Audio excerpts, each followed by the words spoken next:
New Thought Media Network.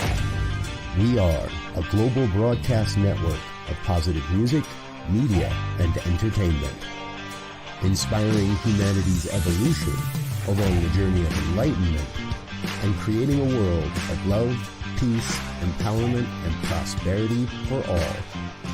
New Thought Media Network. Positively inspiring.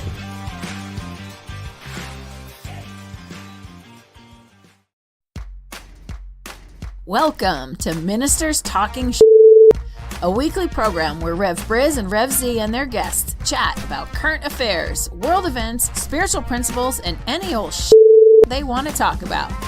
Based on the New Thought philosophy and ancient wisdoms, Ministers Talking shares a visionary perspective of the evolving spiral called spiritual living.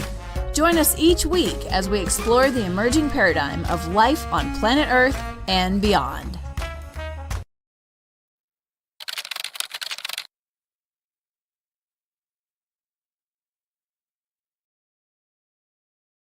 And good morning, dear ones. Dr. Robert with you over here. Rev Z right here. And this is Ministers Talking Shit, which means it's Friday morning. It's 7 o'clock on the Mountain Time Zone. And we're going to talk about anything we want to talk about here. So, Z, welcome back. It's been a while since we've seen you here on a Friday morning. Yeah. I was a road warrior for a little bit. And I touched down for a minute and I'm off again next week. And but life is good, all is well, and I'm sticking to it.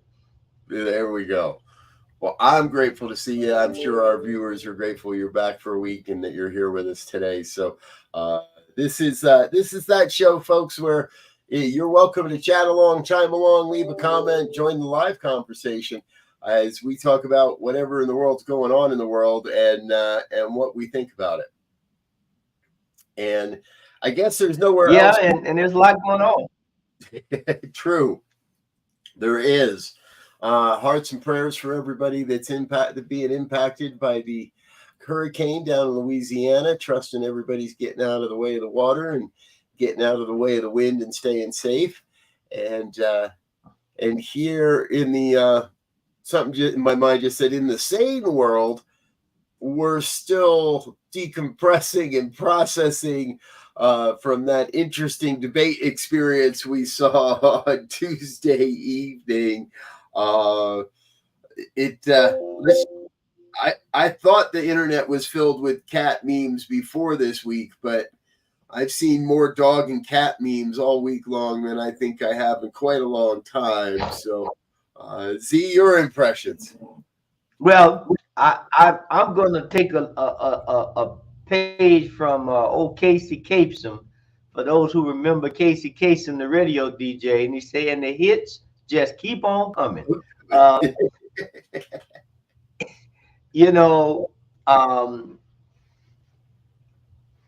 In my mind, there should be no doubt of not only who won the debate, but who should be the next president of the United States, given the two candidates that we have. Whether you like them or not, either side, when you look at the performance, when you look at the information that was provided, when you look at the decorum and demeanor that they use to do their bidding, if you will. I mean, when we've stooped to the level of saying people are eating cats and dogs, and then you double down on it after the people that run the city say that is not true, or there's not been any evidence of such. I don't know. I mean, if you think that's a policy that's going to help this country, God bless you. And here's the real problem from my perspective with all of that, because I keep hearing this thing now, and I've shared it with some people. We may have shared it here, that Trump is simply lying to the extravagant level he is, simply to sow disbelief in anything that anybody says, not just himself. And this, in some ways, it feels like, like the right is going to be like, oh, come on, we was speaking in metaphor or talking in tongues or some bullshit. But it has real world complications. The city of Springfield was basically on lockdown yesterday. Schools, other government buildings, the city council building, all receiving bomb threats from what I understand, multiple sources across multiple channels to multiple locations, receiving bomb threats to start their Thursday morning. And these threats are filled with hate towards migrants and immigrants and Haitians and this and that. And that's where the real world problem, in my opinion, begins. Is let's just say it outright. He instigated an insurrection. Mm-hmm. And we haven't learned yet. And we continue to let him incite violence and hatred towards various parts of our population, regardless of how they got here, when they got here, or which way they got into the country. Yeah. And it's, at some point, I think we have to get to the realization that we have some real serious issues facing us in this country. I don't care who is in the top office, right? Now, things are getting better, it appears, on some inflation and jobs, and the interest rates are coming down, and houses are going to be more available, car interest rates for new and used cars, some of the things that people need. However, the climate that we're living in, where we continue to isolate, we continue to put ourselves in this individual ruggedness that's being preached, for lack of a better word. It does not work. There is not a person on this planet that can do everything or anything individually. Yeah. Right? I mean, quick segue out and back in. We just saw yesterday, day before yesterday, that SpaceX went up in the sky with 4 people, all civilian. They got out the craft. They, took in some space views and everything and got back in. And I'm not sure if they're back down yet or not, but that took a whole lot of people. There was no, Elon Musk put the money out, and Elon Musk went and found all of the engineers and whatever to build that and to make it happen. But they talk about Elon Musk. It's a whole team of people, not just one person. And that's how this government, that's how the world works. We got to get to that. It feels like when I was younger and throughout my life, it feels like we've been talking about the same shit over and over and over again. Mm-hmm. Inflation goes up, it goes back down. Right? All the human pieces, we see the up and the down. There is enough housing, there isn't enough housing. There's a gas shortage. Grocery prices are too high compared to wages. All these things throughout my 50 plus years around the planet, they go up and down. They come, they go. And there always seemed to me to be like this sense of, yeah, and we'll get through it.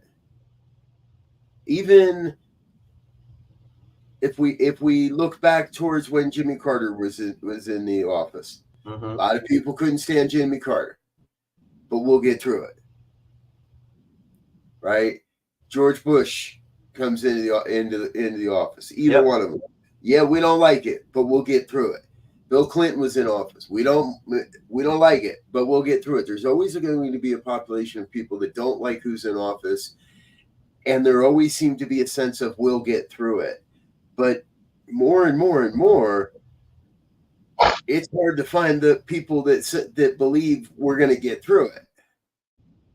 We have people acting and reacting from that place of as if they fully believe these are the end times and that the whole world's going to end if for some reason we elect a black woman to a position of power, to the presidency. The world's going to just end. I don't know if it was you or not. I saw a clip recently where over the last couple of weeks where it's one of those people, man in the street type of interviews, and the guy's going back and forth with this husband and wife team, and there's a guy in the background who's listening in, and in the middle of the interview, he jumps in and he says, well, if they steal the election again, we got guns, and we got a lot of them, and we're not afraid to use them, and there's going to be a revolution. And he says there's going to be a revolution. He basically says, I know people, and we got a lot of guns, and we're going to pick them up, and we're going to revolt if you don't elect Donald Trump again, or if you try to steal this election again. And I'm thinking to myself, like, okay, number one, I really hope the FBI are watching these things, because I trust that gentleman's had a conversation with the FBI at this point. But this nurturing of violence and guns are the answer, and this sense of division, for me it's been harder and harder to find that people that believe in the we'll get through it piece. And so we got to band together now more than ever in the we'll get through it type of energetic coming here. Because I guarantee you, if you look at any high performance team, which the world is, it should be anyway, there are people on the team who you may resonate with more than others.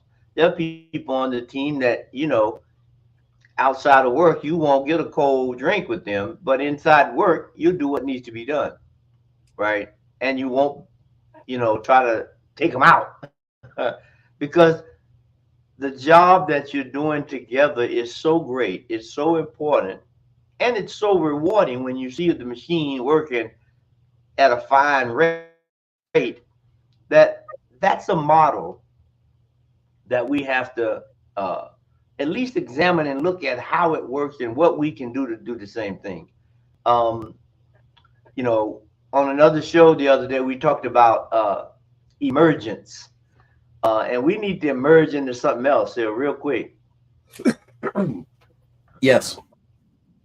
Or we're going to continue to have an escalation of violence in all its forms in this country. There's a story coming out of here in Colorado this week.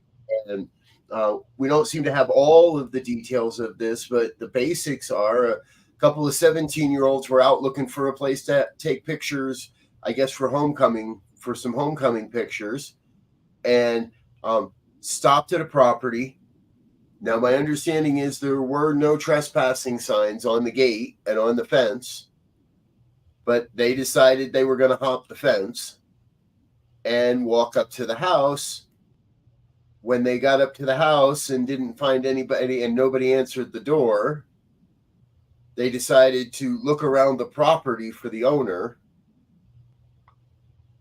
Now, all this is illegal. This is all trespassing at this point, right? So where is it that 17-year-olds think it's okay to just jump a marked fence and circumnavigate a driveway gate because they want to take some pictures of the property?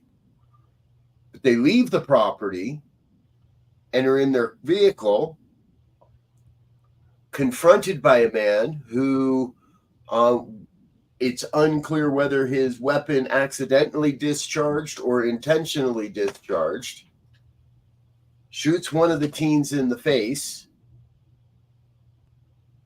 He's a city councilman for a small mountain town, a town called Mountain View.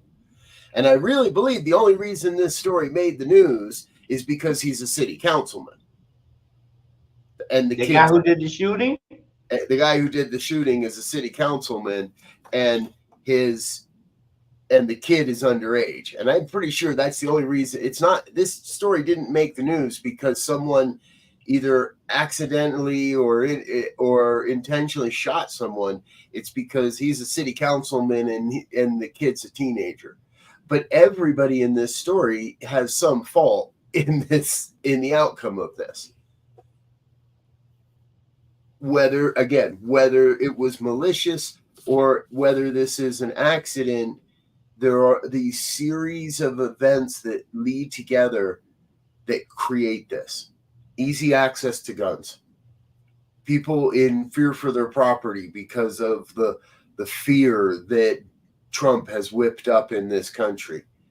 And I don't know, we have no idea if this guy is a Democrat or a Republican, but if you live in a life where you're running around with a readily accessible weapon and you feel it's appropriate to pull that weapon on a couple of teenagers sitting outside your property in their car. The other part I love about this, or I don't love, is the kids were writing a note to ask permission that they were going to leave on the fence, on the gate. Well, that's where you kids should have started before you decided to hop the fence and go trespass it and wander around this guy's property. You never know what you're going to find on that property. You can find mine holes, you can find attack dogs that are roaming free. You don't know what you're going to. Anyway, we live, it seems, where far too many people think guns and violence are the answer, and that we're not all in this together. If we were all in this together, they knew that, there'd be no reason to accost a couple of 17-year-olds with a gun. No. And I'm just thinking about how things are being slighted, right? Just looking at headlines, right? So we know now that Boeing's mechanics have gone on strike.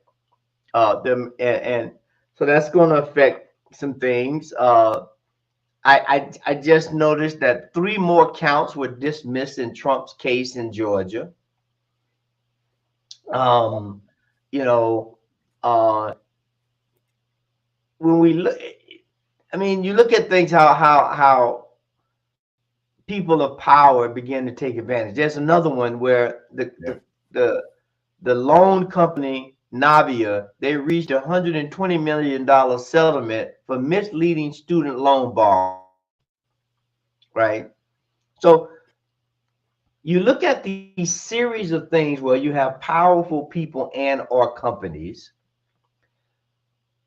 are living in this decadent way of living, of just complete opulence at the total destruction of the whole society, and they don't see anything wrong with it. Right. Yeah, exactly. And that's what that story, all right, if they'd have been on the property, one thing, they're not in the property, they're on their car, they're writing a note. You don't ask any questions. You just shoot first and ask questions later. That's the Wild Wild West. Yeah. And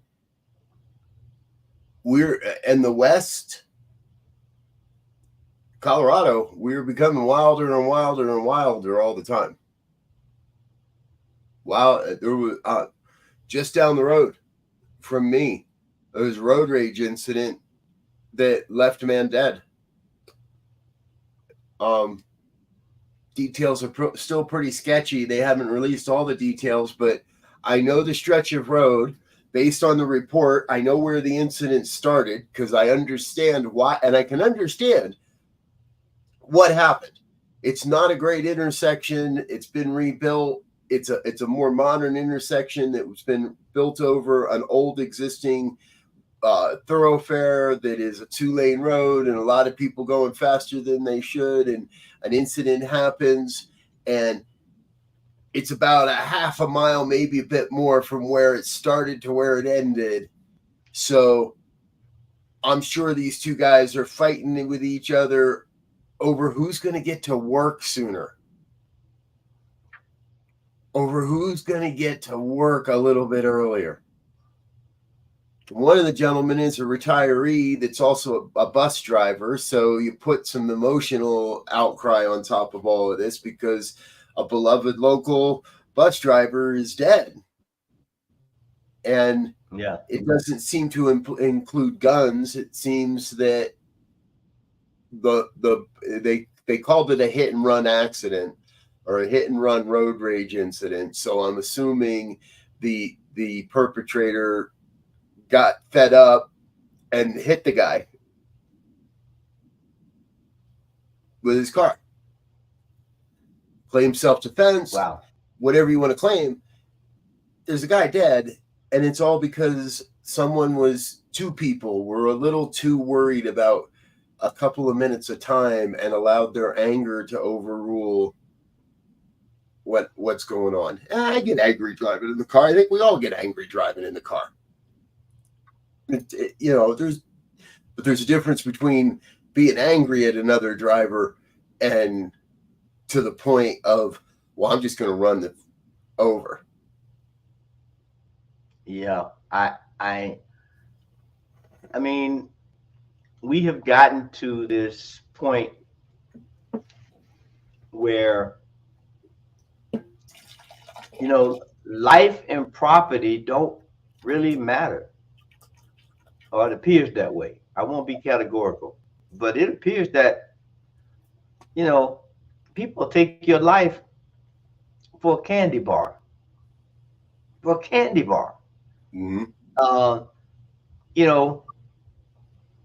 Hell, I'll buy you 100 candy bars. Don't kill somebody. And one of the other things that came up in the debate that I don't know if either one of the people, the candidates answered the question.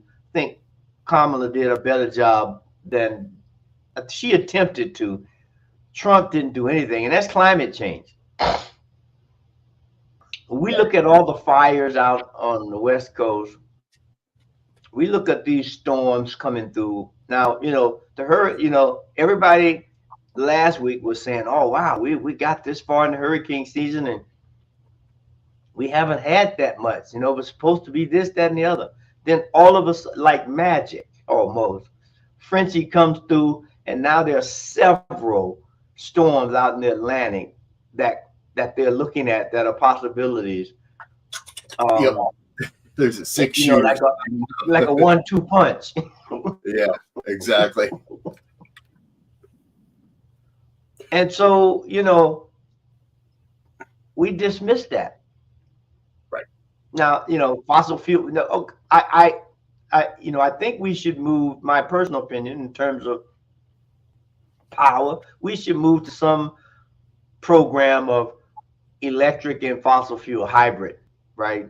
In terms of cars, because they're probably the biggest ones that putting stuff in the air and cutting down trees. Stop cutting down all the trees to make more roads to get more cars, but that's another story. But no, we're not doing that. Right. We're not going back. And I didn't watch the debate, the whole thing live. I listened to most of it. I had an existing gig. I was in the car driving home for most of it and listened to most of it on the radio. And I was listening live. And then I did the normal, watch all the clips and watch the after, the fact that he showed up in the spin room afterwards was just like, really? Damn, nobody does that. That's a total I lost this one move to show up in the spin room and try to gain some extra. And in Kamala Harris, I agree. We are hearing policy. We may not be hearing all the details, but we are hearing the broad strokes of policy, of a plan. I'm with most of the world when you tell me that you have the concept of a plan. That to me sounds like, oh shit, I haven't done that yet. You're right. I'm going to get right on it. I got my concept for my plan, and I promise I'll get on that making that concept into a plan any day now. Right. It's totally, and there are parts of me that wonder, how do you not prepare for those types of questions? Like, his handlers ought to know that type of question is going to come up, and that if he has to go off cuff and if he has to go off script, it's going to get ugly. And that's exactly what Harris did. Is she continued to needle and goad him until he got off his script and showed his true color. And I don't believe his colors are red, white, and blue.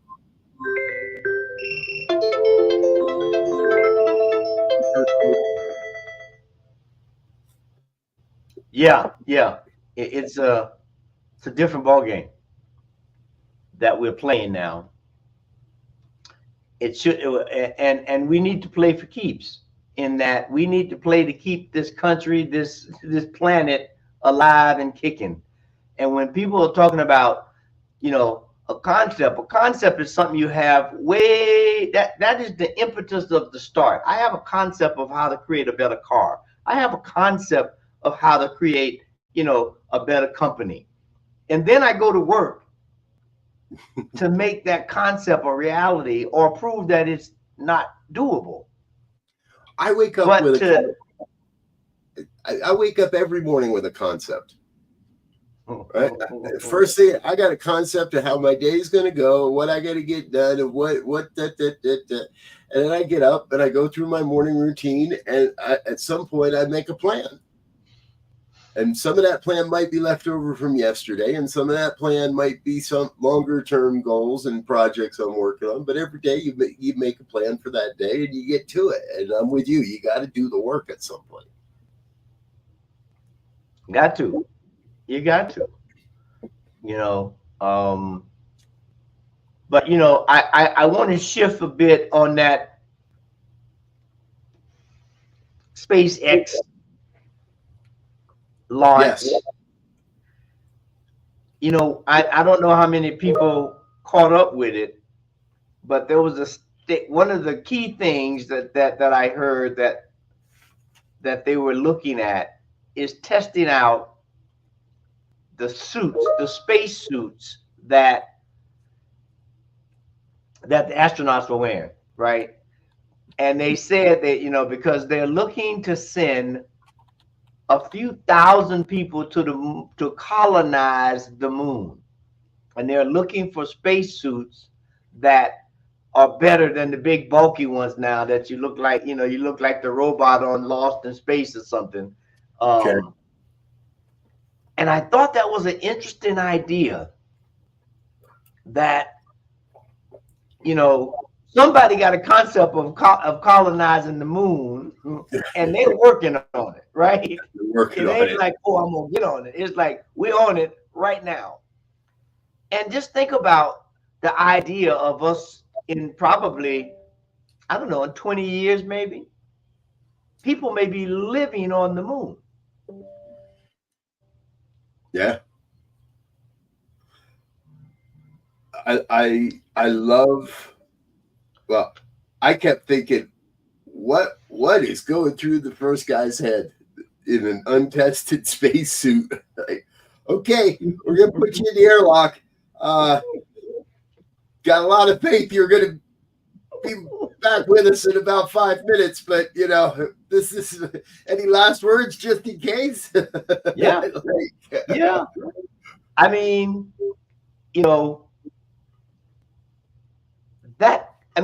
when you think about what's going on, you could say behind the scenes. I mean, think about them saying, okay, we're going to create, because they're in that one interview I was looking at, they were saying they're looking to make thousands of those.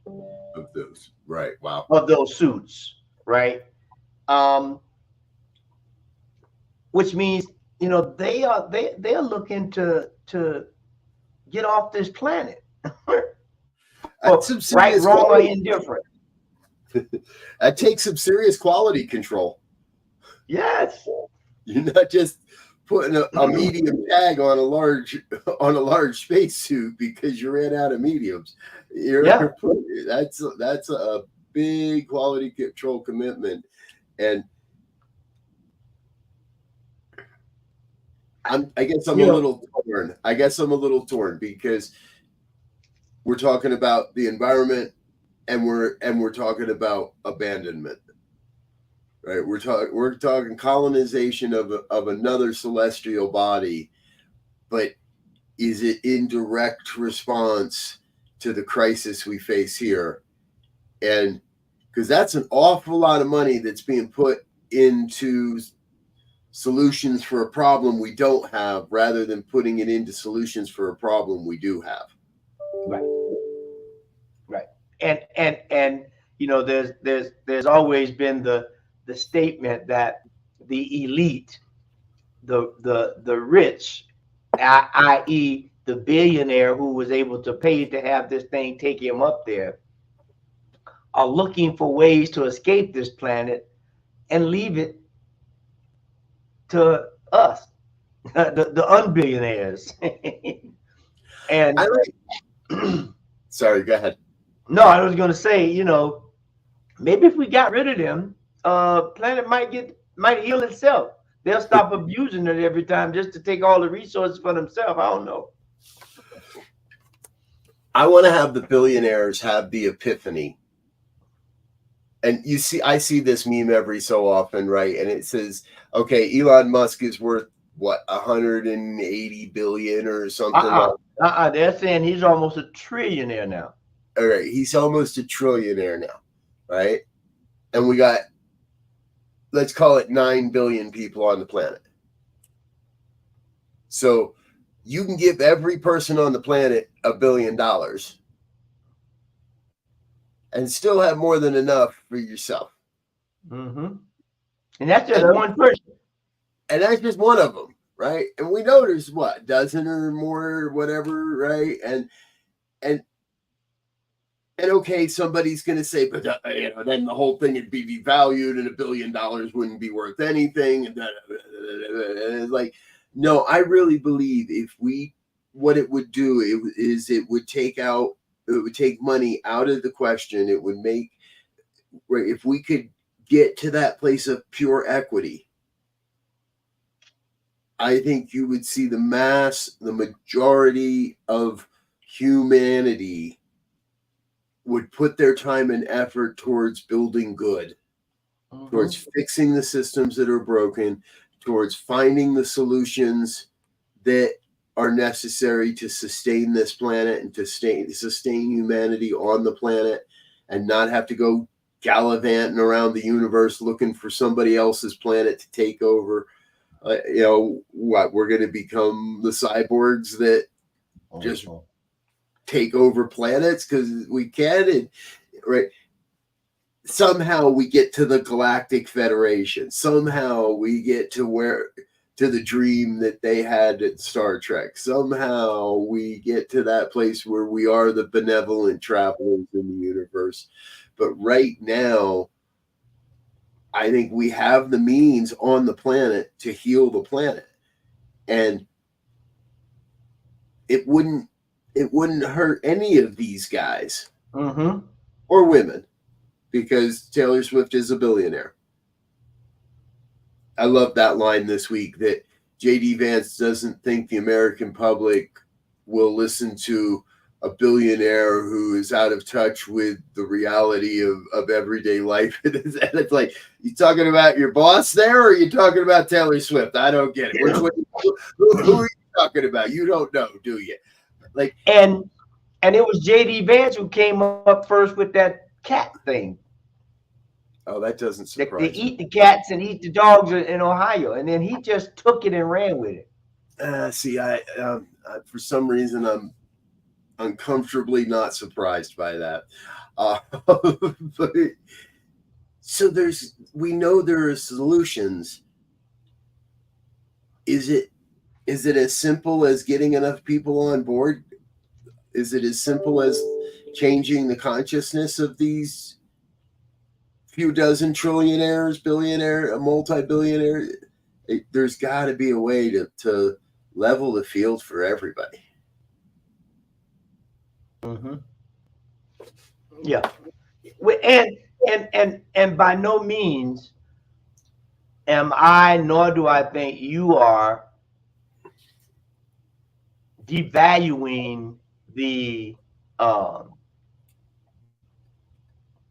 work or the production that people like Elon Musk makes. And yes, there's a value to that, right? Having worked in the space industry for a little while and working on space shuttles, to look at knowing a little bit about that process, to know that he can do what he does, right, is frigging amazing. Yeah. Technologically and team wise, to get a team together to do that, engineering wise and mission control wise, is amazing. And so when we're saying redistribute money, we're not saying he doesn't get credit and value for what he's done.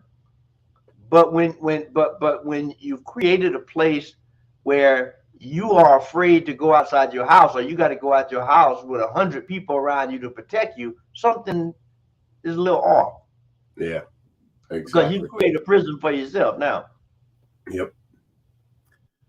It is an interesting time in the space experience right now, right? Because we have Elon seeing a lot of success with SpaceX. We see Boeing having not so much success, and we've got people literally trapped in space, who don't have a ride home. Like that. There's a certain sort of faith when you step outside a space capsule in an untested spacesuit. There's a whole nother level of faith when you're inside a spacecraft and have no way to get back, and nobody's got any clue on how they're going to get you back down. I mean, you think about it. That mission was supposed to be 10 days, and now it's going to turn into 8 months minimum.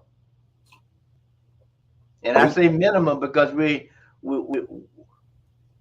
what happens if the next attempt to go get them doesn't work, or it gets delayed because of weather or whatever? I can't imagine they have 8 months worth of food on as a backup on a ship that's supposed to be on a 10-day mission.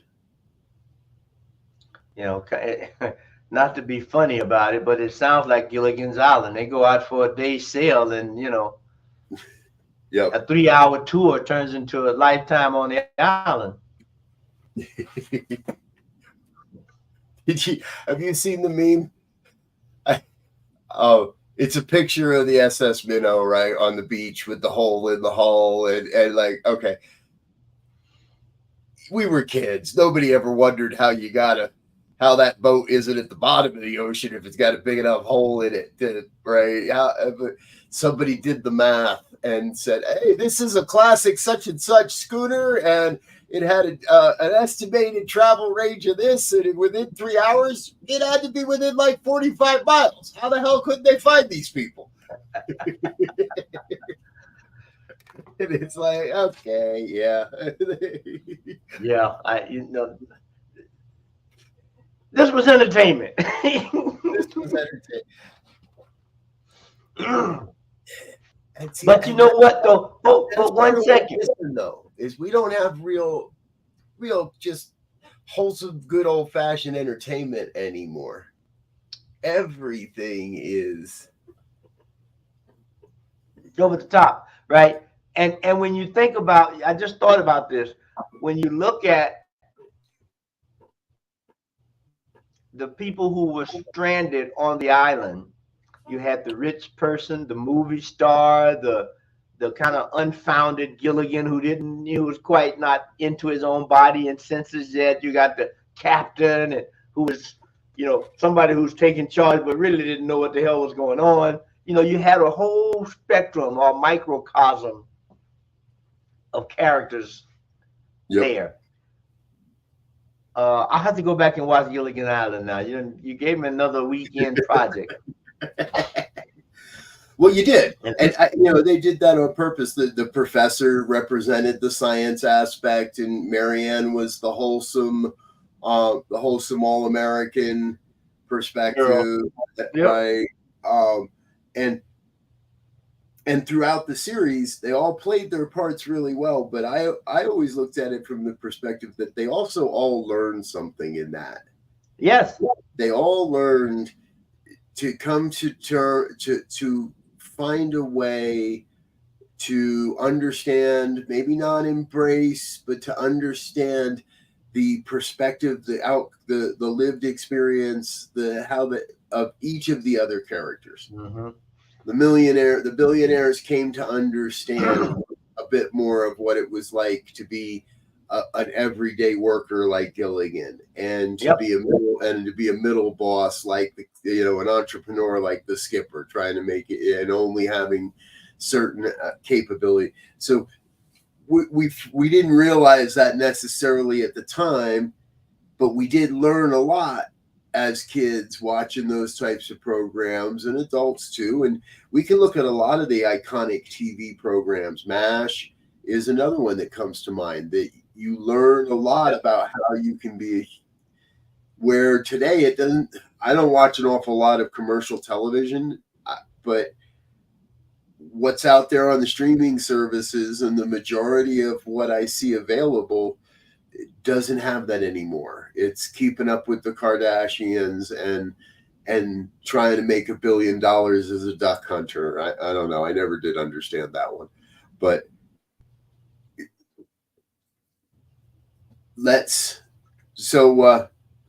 don't plan this stuff, folks. So we just get there, right? So to me, what we're doing here at New Thought Media Network becomes even more and more important. And not that we're going to create something on the par of Gilligan's Island or MASH, but maybe we do. And somehow perhaps it does happen that through the use and the continual faith in the New Thought philosophy, I'm still confident we can do what's necessary to help right the wrongs, heal the sick, and create a world that works for all. Yeah, well, in my mind, when we look at Gilligan's, the overwhelming thing, it highlights all these pieces. But the overwhelming thing was, for me, that no matter where you come from, everybody needs somebody. And if we work together, no matter what the challenges we face, we can deal with them. And I'd like to see that in America right now. I would like to see more of that consciousness. I'd like to see more of a deeper belief in that and more activity towards that, of how do we work together. Mm-hmm. Yeah. So there we go, folks. That's what we got. That's what we got. Let's figure out how we work together. And yeah. Spread love and the world will be okay. Most doubt. Spread hate and, well, we'll have even more work to do. So let's try the spread and love part. Yep. And that's all she wrote for today. Tune in next week where we'll have a whole plethora of other stories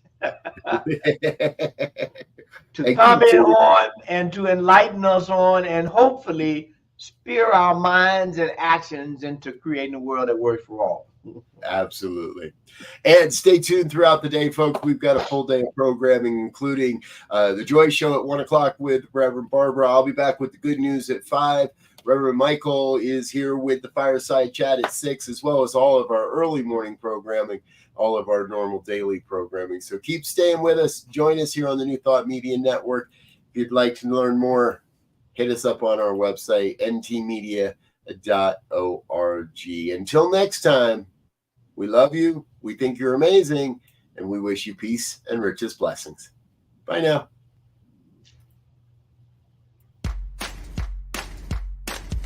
And thanks for listening to this week's episode of Ministers Talking. We'll be back again next week with more commentary on current affairs, world events, and any other our ministers want to talk about. And if you found value here, please share our with your friends. Until next time, peace and blessings.